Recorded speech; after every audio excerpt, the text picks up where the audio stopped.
ആർത്തവത്തെ ആഘോഷമാക്കുന്ന ഒരു ക്ഷേത്രം, ഗുവാഹത്തിയിലെ കാമാഖ്യ ദേവി ക്ഷേത്രം.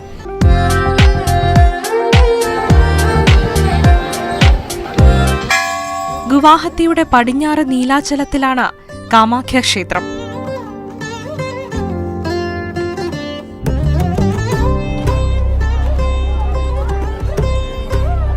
യോനി പ്രതിഷ്ഠയുള്ള ഒരേയൊരു ക്ഷേത്രമാണിത്. ഐതിഹ്യങ്ങൾ കൊണ്ടും അനുഷ്ഠാനങ്ങൾ കൊണ്ടും സമ്പന്നം.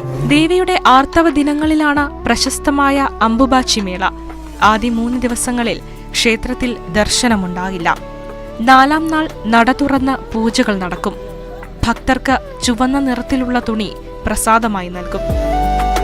ഇന്നും കാമാഖ്യയിൽ സ്ഥിരമായി മൃഗബലിയുണ്ട്. മുട്ടനാടുകളും പൂവൻകോഴിയുമെല്ലാം ബലിമൃഗങ്ങൾ. പെൺമൃഗങ്ങളെ ബലി കൊടുക്കാറില്ല.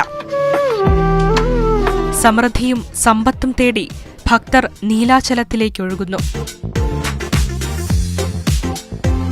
ബ്രഹ്മപുത്ര തടത്തിലെ ഏതാഗ്രഹവും സാധിപ്പിക്കുന്ന ദേവിക്ക് മുന്നിൽ തൊഴുതു നിൽക്കുന്നു.